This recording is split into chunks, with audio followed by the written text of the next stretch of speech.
कैसे हैं आप सभी। आशा करता हूँ आप सभी ठीक होंगे। कोशिकाओं पर बातें चल रही थी, बहुत सारी बातें भी कोशिका पर कर चुके हैं। अब कोशिका को आगे से शुरुआत करते हैं। अगर आपने पुरानी वीडियो नहीं देखी है तो डिस्क्रिप्शन में उसका लिंक आपको मिल जाएगा।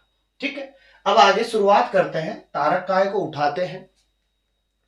तारककाय की हम बात करें तो काम क्या है, तो तारककाय जो होता है वो विभाजन का काम करता है। किसका काम करता है? विभाजन का काम करता है। खोज की बात करें, वॉन बेंडेन ने खोज की थी। किसने की थी? वॉन बेंडेन ने की थी। शब्द किसने दिया था? टी बोवेरी ने। किसने दिया था? टी बोवेरी ने हमारे पास शब्द दिया था। दूसरी बात, पाया किसमें जाता है? तो बेसिकली तारककाय जो होता है सबसे ज्यादा जंतु कोशिकाओं में पाया जाता है। किसमें पाया जाता है? जंतु कोशिकाओं में पाया जाता है। इसके अलावा जंतु कोशिकाओं के कुछ पार्ट्स होते हैं जिनमें अनुपस्थित होता है, और कुछ में कौन है?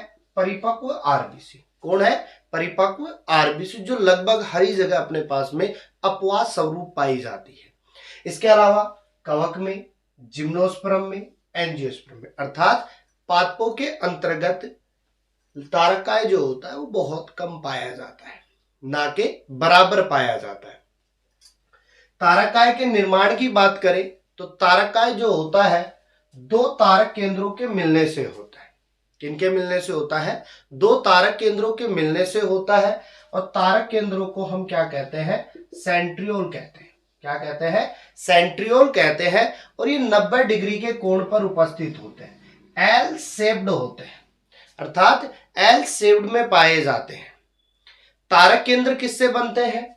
सूक्ष्म नलिकाओं के द्वारा। किससे बनते हैं? सूक्ष्म नलिकाओं के द्वारा, माइक्रोट्यूब्यूल से बनते हैं। और ये माइक्रोट्यूब्यूल्स किससे बनती है? ट्यूबुलिन प्रोटीन से। किससे बनती है? ट्यूबुलिन प्रोटीन से बनती है। बहुत सारी नलिकाएं पाई जाती है।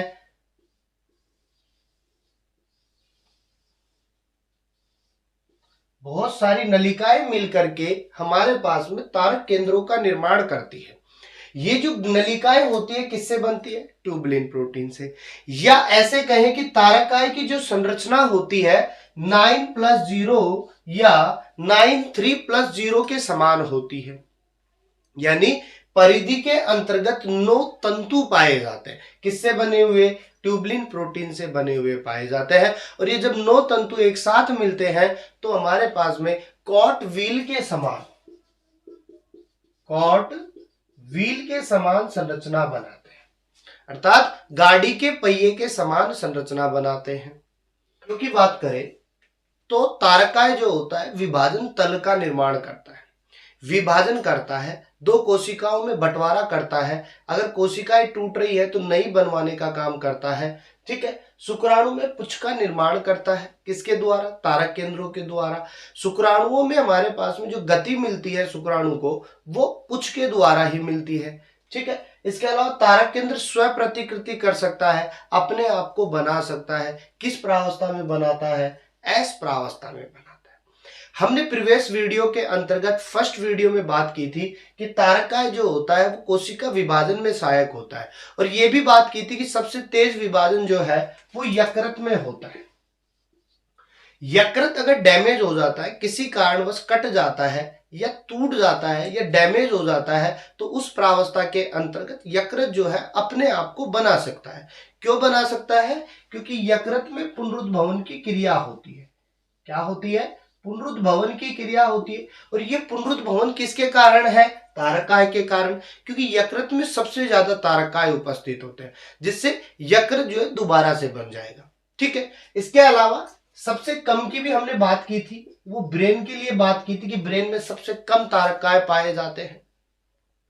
और ब्रेन के अंतर्गत अगर एक बार चोट लग गई, न्यूरॉन टूट गए, तो सीधी सी बात है उन्हें जोड़ना क्या होता है? मुश्किल होता है। इसलिए सबसे कम विभाजन कहाँ होगा? ब्रेन में। इसलिए ब्रेन पर नहीं मारना चाहिए। कभी भी लड़ाई झगड़ा हो तो कहीं और मार लो, ब्रेन पर नहीं मारना चाहिए। इसीलिए अपने पास में रोड सेफ्टी के लिए हेलमेट का प्रयोग करवाया जाता है और कहा जाता है कि हेलमेट लगाकर ही बाइक चलानी चाहिए। क्यों? क्योंकि ब्रेन पे लग गई तो न्यूरॉन टूट गई तो दोबारा नहीं बनेगी, क्योंकि तारककाय तो है नहीं वहां पे जो उसे बना देगा। ठीक है, इसके अलावा हम बात करें कि ये जो कोशिका विभाजन होती है, तो कोशिका विभाजन कई बार जो है वो आउट ऑफ हो जाती है। अगर बहुत ज्यादा संख्या में बन जाती है, और जब कोशिकाओं की वृद्धि होती जाती है तो वो कोशिकाएं ट्यूमर का निर्माण कर लेती है। किसका निर्माण कर लेती है? ट्यूमर का निर्माण कर लेती है। और ये जो ट्यूमर है वो कैंसर का कारण बनता है। किसका कारण बनता है? कैंसर का कारण बनता है। तो जहां तारकाय होगा वहां कोशिका विभाजन होगी, जहां कोशिका विभाजन ज्यादा होगा, वृद्धि ज्यादा होगी कोशिकाओं की, तो वहां क्या बनेगा? ट्यूमर बनेगा। और जहां ट्यूमर बनेगा वहां किसका खतरा रहेगा? कैंसर का खतरा रहेगा। बात आती है कि ब्रेन में कैंसर होता है, बिल्कुल होता है, ब्रेन कैंसर होता है। तो जब कोशिकाएं, जब तारकाय ब्रेन में पाया ही नहीं जा रहा है तो ये कैंसर क्यों हो रहा है? वो इसलिए हो रहा है कि ब्रेन की बात करें तो 90% अगर न्यूरॉन है तो 10% गीलियल सेल्स है वहां पे। क्या है? गीलियल सेल्स है। और ये जो गीलियल सेल्स है इनमें क्या पाया जाएगा? तारकाय पाया जाएगा। और इन्हीं को गीलियल सेल्स में कोशिका विभाजन होता है, जिससे कोशिकाओं की संख्या बढ़ती है। और ये जो कोशिकाएं जो होती है वो किसका निर्माण करती है? ट्यूमर का। और फिर क्या बनता है? कैंसर का कारण बनता है। ठीक है, समझ में आया अपने पास में? ठीक है, इसका एक छोटा सा स्क्रीनशॉट लीजिए और स्टोर कीजिए मेमोरी। तारकाय के बाद में पक्षमाव व कसाब की बात करते हैं। दोनों समान होते हैं, एक दूसरे के आंतरिक संरचना के रूप में समान होते हैं। देखो कैसे? संरचनात्मक रूप से समान, 9+2 संरचना उपस्थित। जब दोनों का अनुप्रस्थ काट करते हैं तो उनमें 9+2 संरचना पाई जाती है। 9 परिधीय तंतु पाए जाते हैं और 2 केंद्रीय तंतु पाए जाते हैं। और सेम तारकाय के समान काट व्हील जैसी संरचना बनाते हैं। काट व्हील जैसी संरचना बनाते हैं, लकड़ी के पहिए के समान संरचना बनाते हैं। दोनों की कुछ तुलना करें कि दोनों में डिफरेंस क्या है। तो देखिए, सीलिया जो है आकार में छोटा होता है, बहुत सूक्ष्म आकार के होते हैं, ज्यादा बड़े नहीं होते हैं। कसाब आकार में लंबा होता है। ठीक है, या मैं कह दूं कि कसाब की जो आकृति होती है या जो आकार होता है वो चाबुक के समान होता है। जैसे मारने के लिए चाबुक का प्रयोग करते हैं वैसे ही कसाब की आकार होता है। इनकी संख्या बहुत ज्यादा होती है, या हम कह दे 10 से 14,000 के बीच में इनकी संख्या पाई जाती है।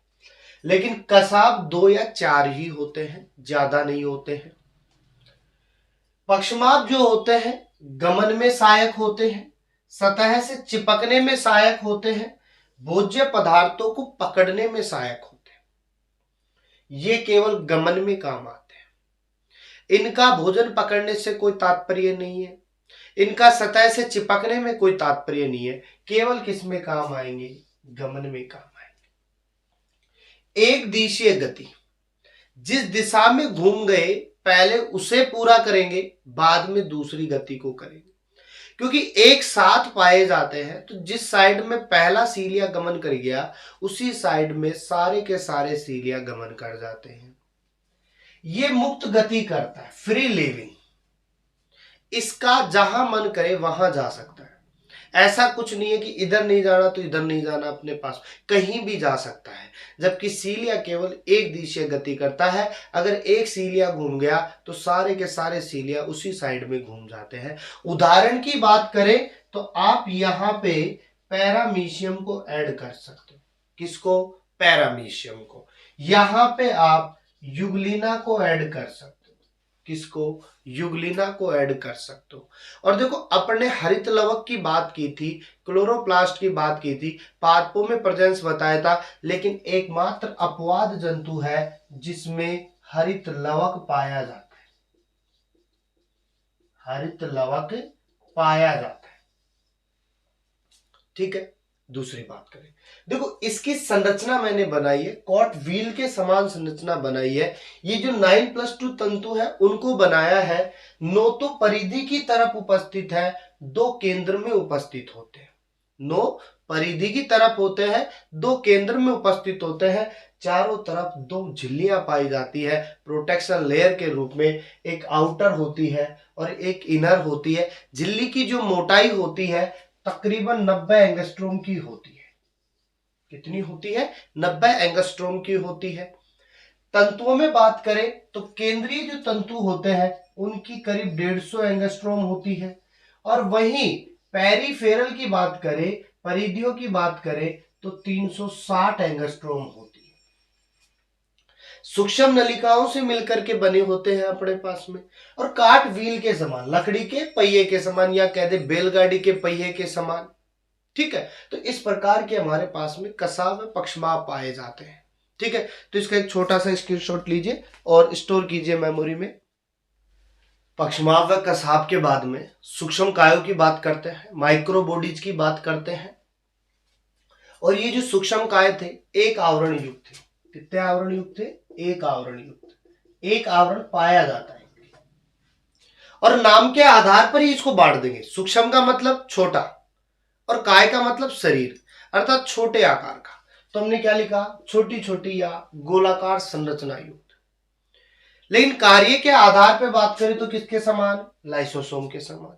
जैसे लाइसोसोम किसी चीज को तोड़ने का काम करता है, सेम हमारे पास में कौन करता है? सूक्ष्म काय काम करता है। माइक्रोबॉडी 3 प्रकार के होते हैं। स्फीरोसोम होता है, परोक्सीसोम होता है, ग्लाइओक्सीसोम। स्फीरोसोम, परोक्सीसोम, ग्लाइओक्सीसोम।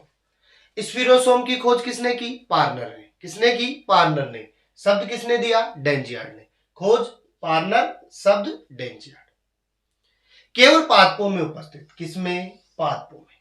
इसीलिए इसको हम क्या कहते हैं? पादप लाइसोसोम। क्या कहते हैं? पादप लाइसोसोम के नाम से भी जानते हैं। वसा का निर्माण करता है। किसका निर्माण करता है? वसा का निर्माण करता है अपने पास में स्पिरोसोम। परोक्सीसोम की बात करें, खोज किसने की? डी ड्यूब ने, या हम टोलबर्ट का नाम भी ले सकते हैं। पहले तवज्जो किसको देंगे? डी ड्यूब को, बाद में तवज्जो किसको देंगे? टोलबर्ट को। विस्तृत अध्ययन किसने किया था? डी ड्यूब ने किया था, और टोलबर्ट ने सर्वप्रथम इसको देखा था। किसमें उपस्थित? दोनों में, जंतुओं में भी और पादपों में भी। H2O2 का उपापचय करता है। दूसरी बात, पादप प्रकाशीय श्वसन में भाग लेता है, फोटो रेस्पिरेशन में भाग लेता है अपने पास में। कौन? परोक्सीसोम। ग्लाइओक्सीसोम्स की बात करें, खोज किसने की? बीवर्स व ब्रिडेनबैक ने। किसने की? बीवर्स व ब्रिडेनबैक। 2 वैज्ञानिक थे, दोनों ने मिलकर के किसको खोदा था? ग्लाइओक्सीसोम को। किसमें उपस्थित होता है? इष्ट कोशिकाओं में भी होगा, वसा युक्त बीजों में होगा, रक्षक कोशिकाओं में उपस्थित होगा। जहां पर प्रोटेक्शन लेयर प्रेजेंट होती है वहां ग्लाइओक्सीसोम होता है। क्या काम करता है? वसा को शर्करा में बदलता है। किसमें बदलता है? वसा को शर्करा में बदलता है। रिक्तिकाओं की बात करें तो रिक्तिकाओं की खोज जो थी वो स्प्लेनजेनी ने की। किसने की? स्प्लेनजेनी ने की। पादपों के अंतर्गत रिक्तिकाएं जो होती है अपना खुद का 90% भाग बनाती है। कितना बनाती है? 90% भाग बनाती है। दूसरी बात करें जंतुओं के लिए पूछे तो देखो हम कह सकते हैं जंतुओं में या तो अनुपस्थित होंगे या ना के बराबर होते हैं।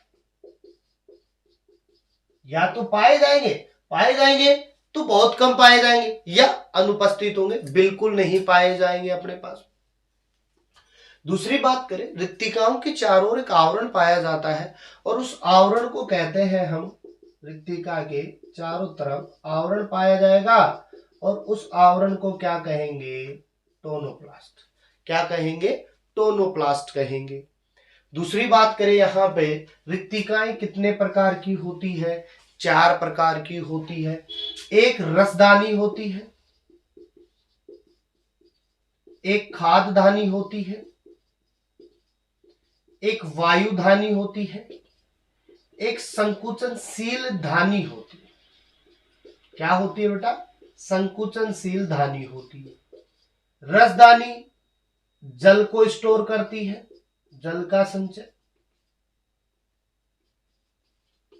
खाद्यदानी खाद्य पदार्थों का संचय करेगी, खाद्य पदार्थों का संचय। वायुधानी की बात करें तो वायु स्टोर करती है, किसमें पाई जाती है? बीजीए, ब्लू ग्रीन एल्गी व बैंगनी जीवाणु में। संकुचनशील धानी जल का नियंत्रण करती है, जल का नियंत्रण अर्थात ओस्मो रेगुलेशन के अंदर हेल्प करती है, प्रासरण नियमन में हेल्प करती है। किसमें पाई जाती है? प्रोटोजोआ जीवों के अंदर पाई जाती है। तो इस प्रकार हमारे पास में कोशिका की कुछ टॉपिक्स और कंप्लीट हो गए।